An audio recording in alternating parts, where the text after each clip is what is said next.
आयुष्य असं काहीसं अप्रत्याशित असतं जेव्हा दोन अनोळखी जीव एकमेकांच्या आयुष्याचं सर्वस्व बनतात. ही गोष्ट आहे दोन स्वप्न पाहणाऱ्या, वेगवेगळ्या शहरातून आलेल्या पण एका भावनिक धाग्याने जोडल्या गेलेल्या मनाची. अभिषेक पुण्यातील एक मेहनती आणि स्थिर IT इंजिनियर आणि वृषाली शिक्षिका होण्याचं स्वप्न उराशी बाळगून नागपूरहून पुण्यात आलेली एक हुशार आत्मनिर्भर तरुणी. त्यांची ओळख 2017मध्ये सोशल मीडियावर झाली. दोघंही पुण्यात असल्याने संवाद सहज वाढला.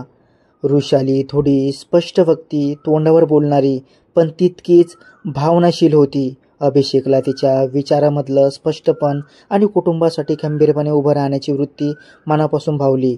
दोघांचा मोबाईलवर संवाद वाढत गेला. चॅट्स, व्हिडिओ कॉल्स, अगदी मनातल्या गोष्टी शेअर होऊ लागल्या. शेवटी एक दिवस त्यांनी प्रत्यक्ष भेटायचं ठरवलं. शनिवारवाडा ही पहिली भेट जेव्हा त्यांच्या नात्याला एक नवा अर्थ मिळाला. अभिषेकचा शिस्तबद्ध संयमी स्वभावाने, वृषालीचं मनमोकळं पण सुसंस्कृत वागणं, ही दोन विरोधी स्वभावाची माणसं एकमेकांकडे ओढली गेली.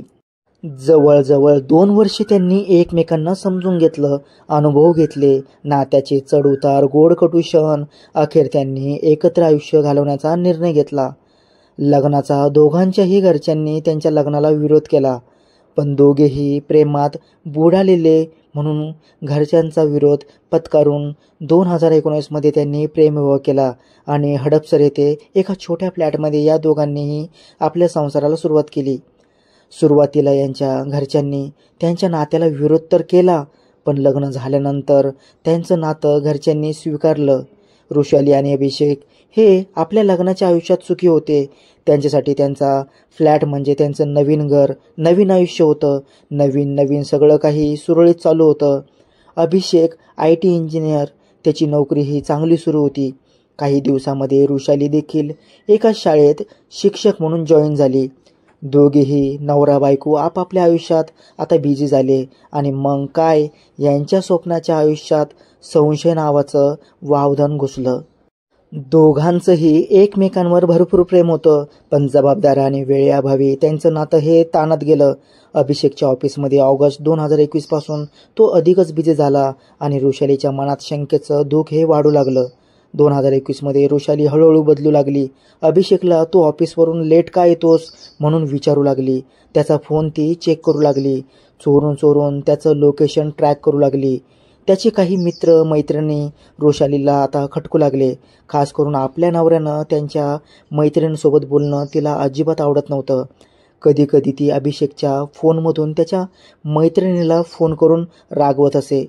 माझ्या नवऱ्यापासून दूर राहायचं तिला म्हणत असे, तर कधी अभिषेकलाच त्याच्यावर संशय घेऊन भांडत असे. अभिषेकला वृषालीचं हे वागणं पटत नव्हतं. त्याने तिला खूप समजावलं.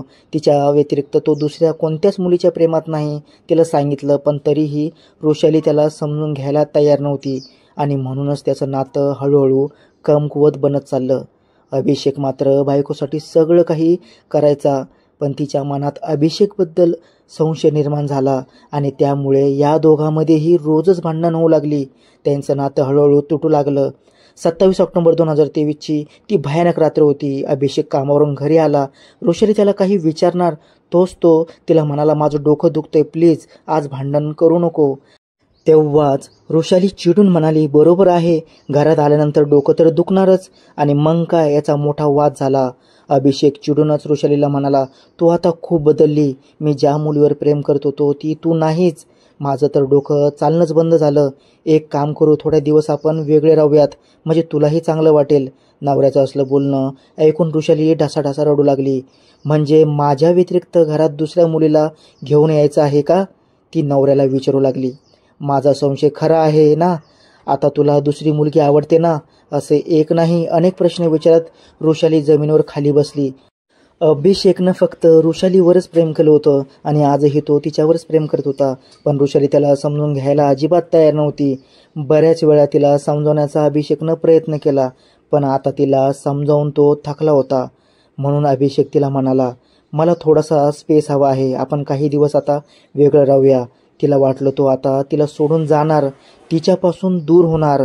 तिच्यातल्या असुरक्षिततेने राक्षसाचं रूप घेतलं. तिने त्याला विचारलं, तू कुणासाठी मला सोडतो आहेस? तो तिच्याकडे बघत काहीच म्हणाला नाही. आणि तसाच बेडरूममध्ये जाऊन मोबाईलवर कुणाला तरी एक मेसेज करत तो झोपूनही गेला. पण वृषाली मात्र इकडे बाहेर रडत होती. माझा नवरा अभिषेक मला सोडून दुसरं लग्न करेल, मी त्याला सोडू शकत नाही. तो माझा श्वास आहे, माझा प्राण आहे. माझ्या नवऱ्याशिवाय मी राहू शकणार नाही. असे अनेक विचार डोक्यात घेऊन ती बेडरूममध्ये आली. अभिषेक झोपलेला होता. वृषालीनं त्याच्या डोक्यावरून हात फिरवला. मी तुझ्याशिवाय जगू शकणार नाही आणि तुला दुसऱ्या कुणाचं होऊ देणार नाही. तू फक्त माझा आहेस, माझाच राहशील म्हणत तिनं अभिषेकच्या तोंडावर उशी ठेवत त्याचा श्वास रोखला. अभिषेकची हत्या केल्यानंतर वृषाली ही शुद्धीत आली.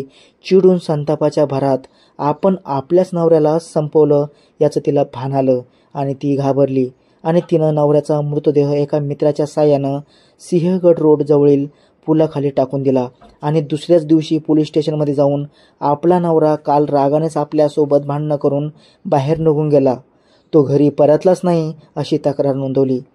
पोलिसांनी अभिषेकचा शोध सुरू केला. अखेर पोलिसांना अभिषेकचा मृतदेह सापडला. त्याचा ॲक्सिडेंट झाला असे वाटत होते, पण शवविच्छेदनात श्वास रोखला गेलाय, गळा दाबला गेला असा निष्कर्ष आला. पोलिसांनी CCTV कॉल रेकॉर्डिंग आणि गाडीचा GPS तपासला व त्यांना अभिषेकची बायको वृषालीवर शंका आली. अभिषेक वृषालीचं भांडण झाल्यानंतर जेव्हा चिडूनच तो झोपायला रूममध्ये गेला तेव्हा त्यानं आपली बायको वृषालीलाच एक मेसेज पाठवला होता. I am sorry baby, let's talk tomorrow, I love you so much, please. असं शंका घेत जाऊ नको. पण अभिषेकची उद्या ही कधी उगवलीच नाही. 31 ऑक्टोबर 2023 पुणे क्राईम ब्रांच चौकशीत शेवटी वृषालीनं आपला गुन्हा कबूल केला. हो, मीच त्याला मारलं कारण मला वाटलं तो मला आता सोडून जाणार, दुसरं लग्न करणार आणि मी त्याच्यावर प्रेम करते, त्याच्याशिवाय मी जगू शकली नसते. सध्या तिच्यावर खटला सुरू आहे पण शिक्षा ठरायची बाकी आहे. अभिषेक जो फक्त आपल्या संसारासाठी झगडत होता, जो बायकोवर विश्वास ठेवत होता, तो अखेर शंकेने संपला. प्रेमात तणाव असू शकतो पण हत्या ही कधीच उपाय नसते. खून केवळ शरीराचा नव्हता, तो विश्वासाचाही होता. अभिषेकच्या आईवडिलांनीही आपल्या मुलाला गमावलं पण पुणे सत्र न्यायालयात त्यांच्या आईनं एकच वाक्य म्हटलं. त्याने अनेकांचे डोळे पाणावले. माझा मुलगा तर प्रेमात मेला पण ज्याच्यावर त्याचं सर्वस्व प्रेम होतं तीच त्याची संपूर्ण अंत्ययात्रा ठरली. मित्र आणि मैत्रिणींनो, ही एक खरी घटना असून केवळ काल्पनिक स्वरूपात सादर करण्यात आलेली आहे. तुम्हाला ही गोष्ट कशी वाटली ते खाली कॉमेंटमध्ये नक्की लिहा.